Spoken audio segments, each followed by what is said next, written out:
날씨가 많이 추워졌습니다. 움츠려 있기보다는 우리가 더 열심히 운동하고 더 열심히 신앙생활하면 하나님께서 오늘 우리에게 더 큰 은혜를 주실 줄로 믿습니다. 오늘 본문의 말씀을 가지고 사도 바울의 자기 인식이라는 제목으로 하나님의 말씀을 선포하도록 하겠습니다. 어떤 분이 당대의 석학이라고 부르는 분에게 질문을 했습니다. 현대인에게 있어서 이 가장 특징 지을 수 있는 성격은 무엇입니까? 라고 얘기를 물었습니다. 그러자 그 석학의 대답은 아주 간단 명료했습니다.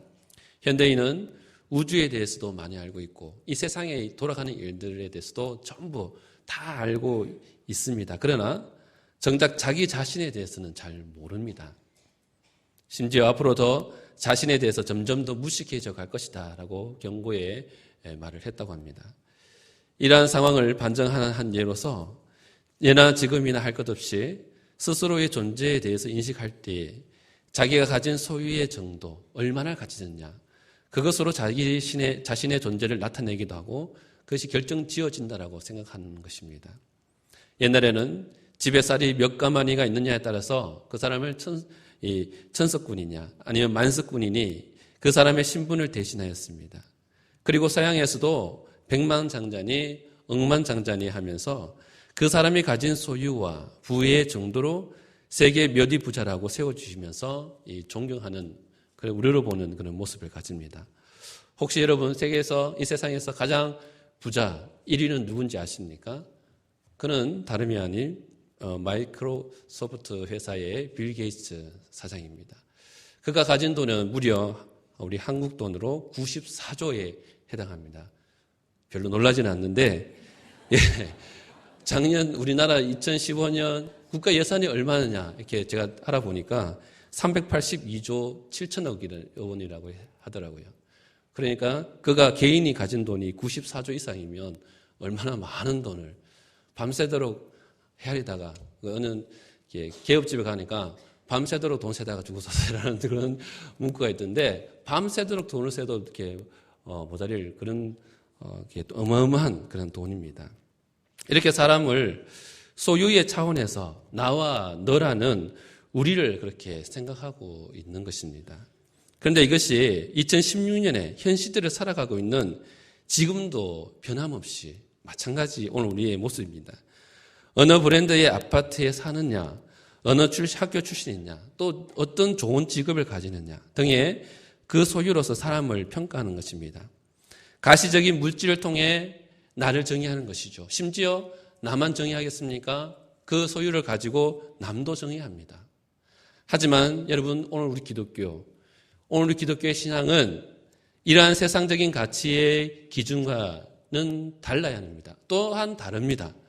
성경적인 의미에서 자기의 인식은 나를 존재론적인 차원에서 바라보고 있습니다.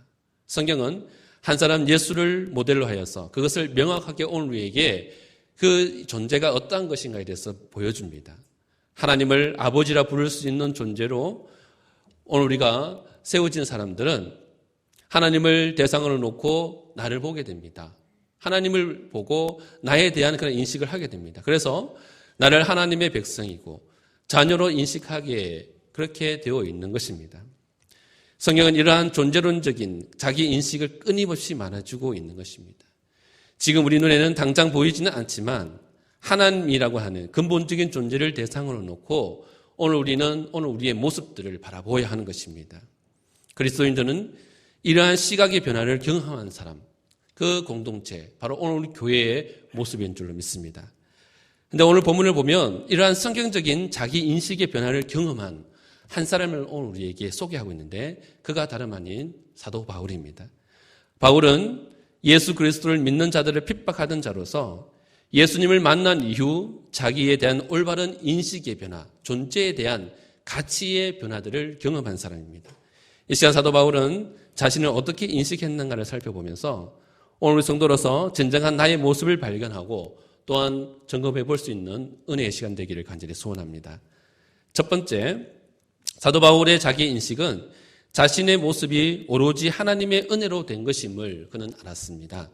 오늘 본문 10절 말씀을 보시면 사도 바울은 그러나 내가 나 된 것은 하나님의 은혜로 된 것이니 라고 그렇게 고백합니다. 바울은 오늘 본문 10절 전체 이 10절 한 절 속에서 하나님의 은혜라는 이 말을 반복해서 무려 3번씩이나 언급하고 있는데 왜 그렇게 하나님의 은혜라고 계속해서 반복해서 언급하고 있는 것입니까?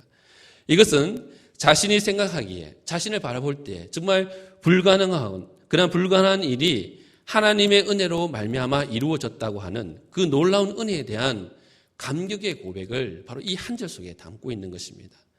우리가 잘 아는 대로 바울은 스스로를 가리켜 사도라라고 그렇게 얘기를 합니다.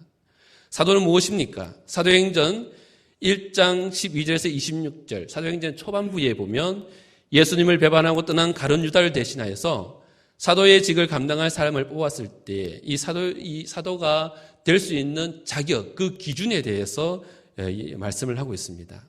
3가지를 들 수 있는데요. 예수님의 사도이기 때문에 그는 예수님을 직접 본 사람이어야만 합니다. 그리고 예수님의 가르침인 십자가와 부활에 대해서 정확하게 알고 또한 그것에 대해서 증거할 수 있는 사람이어야 합니다. 그리고 무엇보다도 하나님께서 세우시는 사람, 하나님의 사람으로 하나님께서 세우시는 사람, 이 조건에 부합하는 사람을 가리켜 바로 사도라라고 하는 것입니다. 그렇다면 바울이 사도가 되었다는 것은 일단 그런 자격이 충분히 갖추어진 사람이라고 스스로도 그렇게 보고 그렇게 평가해 달라고 얘기하는 것입니다. 그런데 바울은 자신의 사도직에 대해서 어떻게 이야기하고 있습니까? 10절의 앞부분의 9절 말씀을 보시면 9절에 그는 자신이 사도인 것은 맞지만 사도 중에서도 가장 낮은 자, 작은 자, 정말 사도 중에서 가장 작은 자라고 그는 고백합니다. 더 나아가 그는 감히 자신은 스스로 사도라고 부르기에 감당하기 어려울 뿐만 아니라 사도로서의 자격이 불충분하다라는 것을 또한 얘기합니다. 자, 이렇게까지 바울이 자기의 사도직에 대해서 이야기하는 이유는 무엇입니까? 그것은 자신이 복음을 전하는 자들을 박해하든 교회를 박해하고 예수 믿는 자들을 잡아 죽이는 그러한 일들 때문이었습니다. 이렇게 자신이 하던 일이 복음을 방해하는 일이었기에 자신에 대해서 사도될 자격이 없다라고 그렇게 스스로에 대해서 얘기를 하고 있는 것입니다. 자, 그런데 그러함에도 불구하고 사도 바울은 주님의 직접 부르시는 그 부름에 의하여 이방인의 사도가 됨에 대해서 얘기하는 것입니다. 그래서 그는 자신이 사도가 된 것이 전적으로 하나님의 은혜로만 된 것이라고 그렇게 오늘 본문 가운데서 고백하고 있는 것이죠. 그런데 이 대목에서 우리가 주의 깊게 생각해 봐야 할 것이 있습니다. 그것은 바울 자신이 스스로 사도의 자격이 없다라고 하는 이유가 단순히 박해자였기 때문에 예수 믿는 자들을 잡아 죽이는 박해자였기 때문이었을까 하는 것입니다. 그렇지만은 않습니다. 그는 하나님의 존재를 보게 되었고 그 하나님께서 자신을 사도로 부르신 것에 대해서 명확하게 알았습니다. 그렇기 때문에 바울은 그 어느 누구보다도 자신이 사도로 부름을 받게 된 이유가 자신 스스로에게 있지 않음에 대해서 분명하게 알고 또한 그것을 고백하고 있는 것입니다. 그러면 앞서 제기한 사도의 자격이라는 것이 정말 그런 가치와 그 기준이 될 수 있는 거냐 하는 것입니다. 그런 자격만 갖추면 3가지의 말씀을 드렸는데 이 3가지만 충분하면 모두가 사도로서 인정받고 사도로서 세워질 수 있는 거냐 하는 것입니다. 아마도 초대교회 때에 아무렇게나 사도를 세울 수 없으니까 예수님을 직접 보고 부름받은 자가 사도가 되어야 한다는 점에서 그러한 기준을 이야기하였는지는 몰라도 여러분 그 자체가 자격 기준이 되는 것은 결코 아니라는 것입니다. 감히 어느 누가 사도가 될 자격을 다 갖췄기 때문에 사도가 되었다라고 주장할 수 있는 사람이 어디 있겠습니까? 이런 사도로서의 충분한 자격이 내가 다 갖췄어, 연습해서 훈련해서 사도가 되었다라고 할 수 있는 사람이 결코 어디 있겠습니까? 결국 사도가 되는 것 또한 전적으로 하나님의 은혜가 아니고서는 하나님의 그 은혜가 아니고서는 결코 될 수가 없다라고 하는 것입니다. 그렇다면 오늘 우리 성도들의 자기 인식 또한 이 사도 바울의 고백과 같은 모습이어야 할 줄로 믿습니다. 성도가 될 자격이 있어서 성도가 된 사람이 없습니다. 목사가 될 자격이 있어서 그렇게 목사가 된 것이 결코 아니라는 것입니다. 만약 자신이 그럴 만한 자격을 갖췄기 때문에 내가 보기에 남이 평가하기에 이 사람은 목사가 될 만한 사람이다. 성도가 될 만한 사람이다. 그런 자격을 갖췄기 때문에 목사가 되었고 또 직분자가 되었다고 하는 사람이 있다면 그는 자신에 대한 인식, 저 스스로에 대한 인식을 잘못하고 있는 것입니다. 아무나 되어서는 곤란하니까 자격을 이야기할 것뿐이지 이미 그런 자격을 충족했기 때문에 성도가 되고 목사가 되고 그렇게 일꾼이 되는 것은 결코 아니라는 것입니다. 여러분 잘 기억하셔야 됩니다. 그렇다면 정답은 오직 한 가지, 오늘 사도 바울의 그 고백 가운데 나타나고 있는 정답은 한 가지입니다. 하나님께서 그 자리로 불러주셨기 때문에, 하나님께서 세워주셨기 때문에 그를 가리켜 성도라 하고 직분자라고 그렇게 부를 수 있는 것입니다. 사랑하는 여러분, 오늘 이 시간 고백할 수 있기를 바랍니다. 전적으로 하나님의 은혜가 아니고는 내가 될 수 없음에 대해서, 전적으로 하나님의 은혜가 아니고서는 내가 설 수 없음에 대해서 분명하게 기억할 수 있기를 바랍니다. 사랑하는 성도 여러분, 여러분의 자신에 대해서 어떤 인식을 해야 하는지를 오늘 말씀을 드렸습니다. 무언가 자기를 갖춘 것이나 교육을 받은 것이나 신앙의 연조가 오래된 것이나 뭐 다른 어떤 것을 내세우고 계시지는 않습니까? 당연히 이런 것들이 아닌 것은 여러분 분명히 아십니다. 그렇다면 무엇입니까? 성도된 여러분은 하나님께서 무조건적으로 나를 용서하시고 무조건적으로 나를 사랑하신 것이 없다면 결코 그러한 자격들, 그러한 신분들, 그러한 일들은 아무짝에도 소용이 없다는 것을 여러분 아셔야만 합니다. 그리고 하나님의 은혜로만 내가 의미 있다는 것을 발견하는 것이 성도의 자기 인식이 되어야 됩니다. 이러한 깨달음의 은혜가 오늘 저와 여러분 가운데 확실하게 세워줄 수 있기를 주님의 이름으로 축복합니다. 두 번째로 우리 사도 바울의 자기 인식은 받은 은혜를 헛되게 하지 않으려면 더 많이 수고해야 함에 대해서 그는 고백합니다. 오늘 본문 말씀 10절 말씀 계속해서 보시면 내게 주신 그의 은혜가 헛되지 아니하여 내가 모든 사도보다 더 많이 수고하였으나 라고 말씀합니다. 여러분, 사람이 은혜를 깨닫게 되면 어떻게 될까요? 어떤 부분이든 은혜라는 부분에 대해서 감격하고 은혜를 깨닫게 되면 그 사람은 분명하게 변하게 되어 있습니다. 내가 예수를 믿었다. 그 믿음에 대한 여러분 생각해 보십시오. 예수를 믿음에 대한 그 은혜를 생각한다면 그 사람이 변하지 않고 어떻게 살 수가 있겠습니까? 만약 변하지 않았다고 한다면 그 사람은 전혀 그 은혜의 가치에 대해서, 그 은혜의 의미에 대해서 모르는 사람인 것입니다.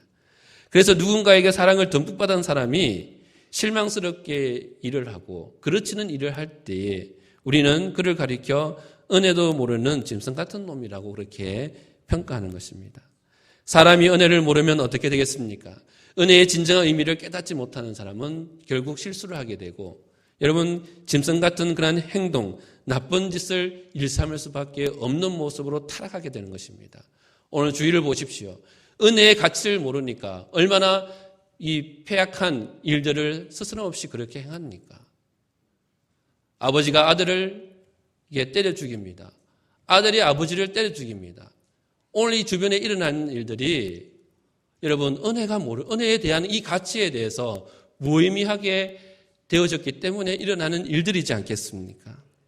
하지만 은혜를 깨닫고 난 인생의 모습은 다른 것입니다. 변화된 온전한 삶을 살 수 있게 되는 근본적인 이유가 바로 은혜인 것입니다. 그렇습니다. 하나님께서 인간을 변화시키는데 사용하는 그 도구는 다름 아닌 은혜입니다. 인간은 스스로가 변할 수 없습니다. 아무리 교육을 잘한다 하더라도 근본적인 변화를 이룰 수는 없는 것입니다. 예를 들어서 여러분이 아무리 깨끗이 손을 깨끗이 씻는다 하더라도 몸 전체가 깨끗하게 되어지지는 않는 것과 같습니다. 이렇게 하나님께서는 인간의 근본적인 변화가 은혜밖에 없다는 것을 아셨기 때문에 오늘 우리에게 귀한 선물을 주셨습니다. 그것은 바로 독생자 예수 그리스도를 준비하신 것입니다. 전적으로 하나님이 다 하셨습니다. 인간의 모든 죄를 독생자 예수 그리스도의 십자가에 맡겨서 오늘 우리에게 은혜를 더하여 주신 것입니다. 그래서 우리 인간은 단지 그 예수 그리스도를 받아들이기만 하면, 인정하고 그분을 오늘 우리 가운데 모시기만 하면 되도록 하셨습니다. 인간이 근본적으로 변화하는 데 있어서 우리의 노력은 단 1%도 아니 0.001%도 들어가지 않게 하셨습니다. 그래서 예수 그리스도를 만나서 죄사함 받고 구원받는 것을 오직 은혜라고, 은혜뿐이라고 그렇게 이야기하는 것입니다.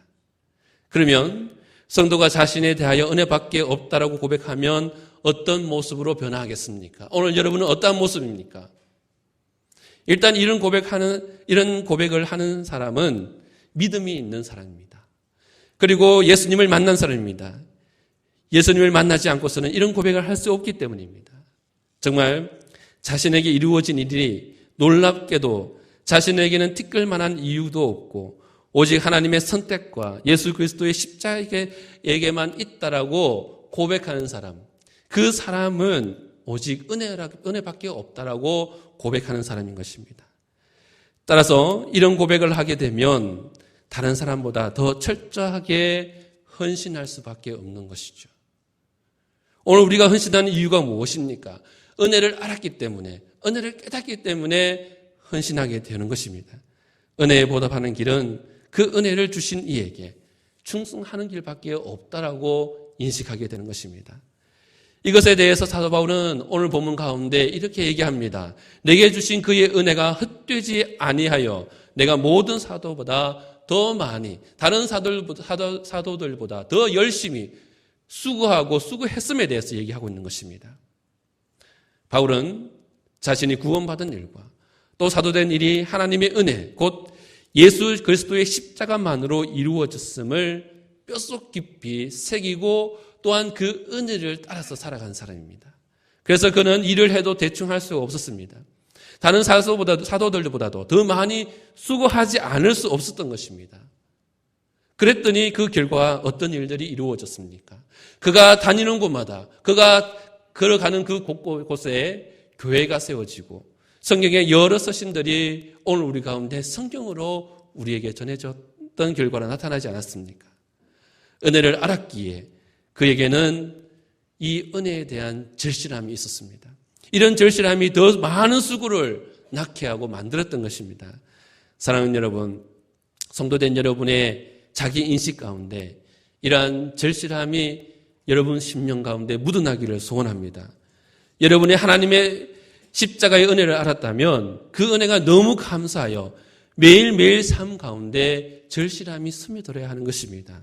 그래서 하루를 살아도, 아니 하나의 일을 감당해도, 그리고 하나의 직분을 감당해도 절실함 그 자체가 담겨져서 주님이 기뻐하시고 영광 받으시는 복된 사역으로 충성을 다하는 여러분들이 되시기를 축복합니다. 마지막으로 사도 바울의 자기 인식은 다른 사도보다 더 많은 수고를 하였음에도 모든 것이 하나님의 은혜라는 것에 대해서 그는 고백하고 있습니다. 본문 10절 마지막 부분을 보시면 내가 모든 사도보다 더 많이 수고하였으나 내가 한 것이 아니요 오직 나와 함께 하신 하나님의 은혜로라. 할렐루야.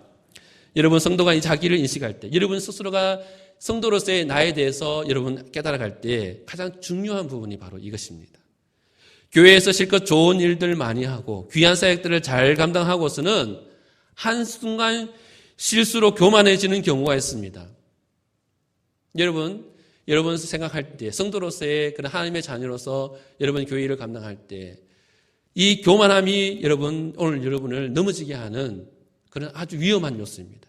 일단 교만해지면 걷잡을 수 없이 패망의 길을 걸을 수밖에 없는 것이 오늘 우리 모습인 것이죠.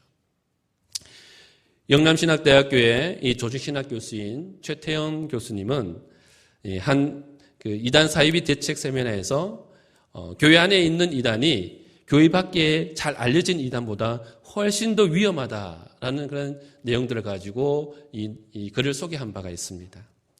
현재 한국교회 안에 이단 가운데서 시급히 대책을 강구해야 할 대상으로 이 네 가지를 들 수 있습니다. 첫 번째는 펠라기우스주의, 두 번째는 로마 가톨릭주의, 세 번째는 종교다운주의, 세 번째는 신사도 운동입니다. 첫 번째 여러분 펠라기우스주의 좀 들어보지 못한 생소한 단어입니다. 이 시간 오늘 본문의 말씀과 관련하여서 오늘 주목해야 될 이단 중에 한 가지가 생소한 이 단어인 펠라기우스주의입니다. 여러분 이 사상은 이 펠라기우스라는 사람은 신학자입니다. 펠라기우스라는 이 로마에서 활동했던 4세기경 펠라기우스라는 사람이 주장한 그런 사상입니다. 주 380년경 로마에 간 펠라기우스는 사자는 아니었지만 그는 영적으로 지도자로서의 성직자와 평신도를 크게 이렇게 감명을 주고 인정받았던 사람입니다. 그의 사상의 핵심은 이렇습니다. 인간의 능력에 대한 긍정, 인간에 대한 가치, 인간에 대한 능력의 이 긍정에 대해서 평가를 하고 있습니다. 아담의 죄가 후손에게 영향을 끼치지 않았으며 인간은 하나님의 율법을 행할 수 있으며 하나님이 인정하실 만한 업적을 쌓을 수 있는 그러한 존재가 인간이라고, 인간의 모습이라고 그렇게 주장을 합니다. 그렇기 때문에 인간은 자신 스스로고 어떤 행위나 노력에 의해서 구원에 이를 수 있는 존재라는 것이죠. 여러분 어떻습니까? 오늘 우리 인간들을 생각할 때 정말 여러분이 하고 있는 일들을 통해서 열심히만 하면 뭔가 이룰 수 있고 또 그 가치를 인정받을 수 있고 또 결국에는 종국에는 구원에 이를 수 있다. 얼마나 좋은 말들입니까? 얼핏 보면 다 좋은 이론 같고 좋은 말들 같지만 여러분 여기에는 문제점이 있습니다. 결국 이것이 그렇지는 않습니다. 결국 이러한 사상이 나중에는 이단으로 정죄받게 되고 그렇게 교회에서 쫓겨나게 되는 그런 일을 당하게 됩니다. 나중에 하나님의 은총을 역설한 어거스틴에 의해 비판받고 결국 교회에서 이단으로 정죄되어서 쫓겨났습니다. 그러나 그 사상은 죽지 않고 이후 줄기차게 교회 안에 남아 오늘날에는 엄청난 영향력을 행사하며 사람들이 포기할 수 없는 매력으로 그렇게 남아있는 것입니다. 그러니까 아까 말씀드린 것처럼 지금 현재 한국교회 이 펠라기우스주의의 사상이 오늘 우리 가운데 이단의 성장으로서 남아있다라고 그렇게 얘기할 수 있는 것입니다. 여러분 인간에 대한 긍정 어떻습니까? 인간은 할 수 있는 존재라는 것, 인간은 위대한 잠재력을 가지고 있다는 것, 인간에는 무언가 본질적인 선이 있다는 것, 결국 인간은 높임을 받고 영광을 받을 수 있는 존재라는 사상이 세상의 성공을 추구하는 교회의 그런 분위기와 맞물려서 오늘 우리 가운데 만족스러운 모습으로 이게 자리를 털고 잡고 있다는 것입니다. 그리하여 펠라기우스주의는 마침내 중세 교회, 이 중세 로마 교회를 장악하게 되었고 이후 이러한 이단적인 성향들이 16세기 종교개혁을 통해서 확연하게 뒤집어지는 역사들이 나타나게 되는 것입니다. 그리고 지금은 펠라기우스라는 이름만 제거하고 다른 이름으로 끊임없이 교회 안에 살아남아서 현대교회에는 오히려 더 큰 세력으로 자리 잡고 있는 것입니다. 현대교회 안에 지금 오늘 우리 가운데 남아있는 모든 형태의 여러분 인본주의라고 들어보셨죠? 인본주의 이것이 펠라기우스의 사상의 후손들입니다. 인간을 긍정하고 인간을 높이고 인간의 업적을 기리는 인본주의적인 형태는 오직 하나님이라는 은총 교리를 부정하는 펠라기우스주의적인 그런 산물인 것입니다. 따라서 오늘 여러분은 사람을 높이고 사람을 칭송하고 사람에게 권력과 재물과 명예를 부여하는 이러한 펠라기우스주의적인 신앙의 형태를 주의하고 또한 배격해야 하는 것입니다. 자, 그렇다면 이러한 맥락에서 생각할 때 오늘 과연 교회의 모습은 어떠한 것이어야 합니까? 우리 여러분 교회는 어떠한 것이어야 합니까?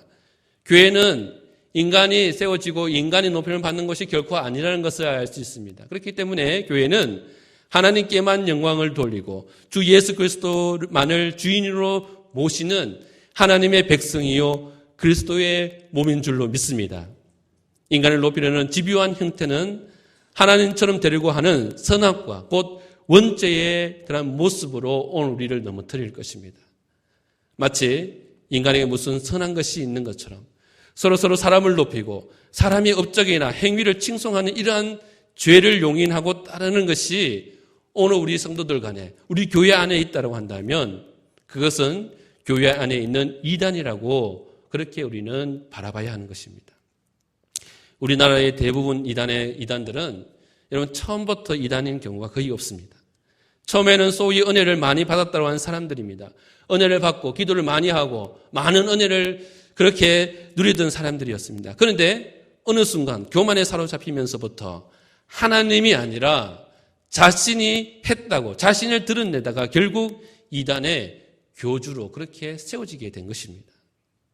반면에 바울의 자기인식, 오늘 본문 가운데 소개하고 있는 말씀. 여러분, 바울의 자기인식은 이런 면에서 우리에게 너무나도 큰 감동을 줍니다. 그리고 우리도 따라가야 할 모범을 제시하고 있습니다. 그는 남들보다 더 많이 수고하였습니다. 하지만 그의 마지막 고백은 무엇입니까? 내가 한 것이 아니요 오직 나와 함께 하신 하나님의 은혜에 대해서 그는 그 말을 맺고 있는 것입니다.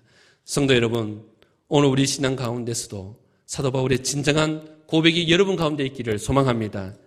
여러분이 어떤 일을 시작해도 하나님의 은혜라고 고백하십시오. 과정에서도 그 어떤 일을 하는 과정에서도 수시로 하나님의 은혜임을 고백하십시오. 그리고 뒤를 돌아보면 그 끝에 썼을 때도 결국 내가 아니라 하나님께서 하셨습니다. 오직 하나님의 은혜 때문입니다라고 여러분 그렇게 고백할 수 있기를 바랍니다. 이제 말씀을 맺겠습니다. 성도된 우리가 구원받고 하나님의 자녀가 된 것은 오직 하나님의 은혜 때문인 줄로 믿습니다. 그러니 우리는 그 은혜에 보답하는 자세로 매 순간순간 절실함으로 하나님 앞에 서야 합니다. 그리고 이루어진 모든 일에 대해서도 또 역시 그 마지막 그 끝에 섰을 때도 하나님의 은혜뿐이라고 고백해야 하는 것입니다. 이런 성도의 자기인식이야말로 오늘 우리의 참다운 성도의 모습인 줄 믿습니다. 흔들리지 않는 신앙과 열매 맺는 신앙은 이런 고백과 자기인식이 있을 때야만이 가치가 있고 가능한 것입니다. 오늘 사도 바울처럼 아름다운 열매로 가득한 신앙의 모습으로 세워가는 저와 여러분들이 다 되시기를 주님의 이름으로 축원합니다. 기도하겠습니다. 하나님 아버지, 사도 바울의 자기인식이라는 말씀을 통해 오늘 우리가 깨닫고 지켜야 할 일이 지켜야 할 자기인식에 대해 교훈하여 주신 은혜에 감사를 드립니다. 날마다 그 은혜의 장중에 붙들어 주셔서 인생의 마지막 날 모든 사역을 충성되이 잘 감당하며 썼을 때에 나의 나 된 것은 모든 것이 하나님의 은혜요 오로지 하나님의 은혜였음을 찬송하고 영광 높이는 복된 인생이 되게 인도하여 주옵소서. 이 시간 성의를 지나며 귀한 것으로 준비하여 드리는 예물이 있습니다. 드리는 손길을 기억하시고 행하는 모든 일들 위해 큰 은총 베푸시며 만배의 복으로 꼭 갚아 주옵소서. 예수님의 이름으로 기도드리옵나이다. 아멘.